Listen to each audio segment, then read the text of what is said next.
Sa panahon ngayon, hindi na bago ang makaranas ng insulto, pang-aasar, o kahit emotional manipulation, lalo na online. Pero paano nga ba natin madidepensa ang sarili at makokontrol ang emosyon nang hindi nawawala ang respeto sa sarili? Gusto ko munang magpasalamat kay Daniel the Boxer sa insightful na comment niya. Sabi niya, sunod naman po is yung, paano I depend yung sarili and kontrolin yung emosyon pag may nang insulto o nang asar. Dahil sa comment mong yan, napaisip ako. At ngayon, ito na magiging sentro ng topic natin. Kung paano nga ba gamitin ang diskarte, disiplina, at kaalaman sa psychology para hindi basta-basta matibag ng panlalait. Handa ka na ba, Tara? Pag-usapan natin. Alam mo, sa totoo lang, hindi mo kontrolado kung paano ka tratuhin ng ibang tao. Pero ang reaksyon mo, yun ang tunay mong kapangyarihan. Kaya ngayon, bibigyan kita ng mga teknik mula sa dark psychology na makakatulong para mapanatiling kalmado ang isipan mo kahit may umaasar o nangiinsulto. Una, emotional detachment. Huwag agad-agad mag-react. Hinga ka muna. I-process mo muna yung narinig mo.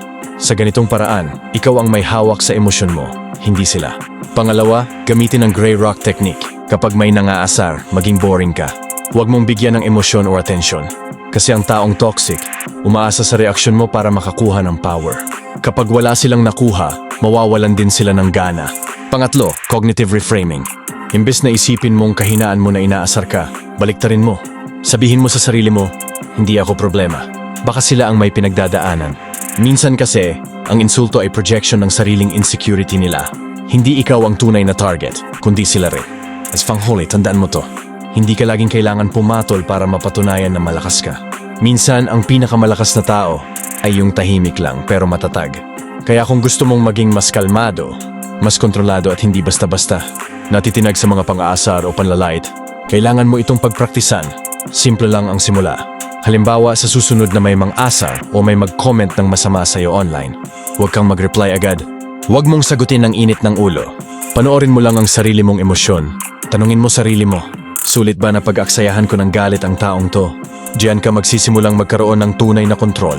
Kapag paulit-ulit mong ginagawa to, unti-unti mong masasanay ang sarili mong utak at emosyon. Hanggang sa dumating ang araw na kahit anong sabihin nila, tahimik ka lang. Pero matatag. Pero heto ang babala.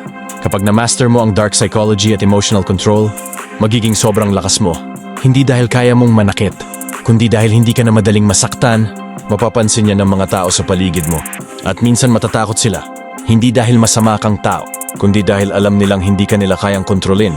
Gamtin mo ang kaalaman na ito sa tama, hindi para manipulahin ang iba, kundi para protektahan ang sarili mo at mamuhay ng may respeto at dignidad. Tandaan mo, tahimik ang tunay na matatag. Kaya kung babalikan natin lahat, ang pagiging kalmado at may kontrol sa emosyon ay hindi kahinaan. Kaya ito ang tunay na lakas. Gamitin mo ang natutunan mo ngayon para protektahan ang sarili mo. Hindi para manira o mang-manipulate ng iba, kundi para mamuhay ng may respeto sa sarili at dignidad. Kung may natutunan ka sa video na ito, o kung naranasan mo na ring maasar at napigilan mo ang sarili mong magalit, ay comment mo yan sa baba. Basahin natin yan at baka makatulong ka pa sa iba. Huwag kalimutan mag-like, mag-subscribe, at i-share sa kakilala mong kailangan din ng ganitong mindset.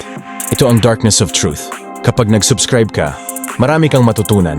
Hanggang sa susunod, kalma lang, ako ang may control.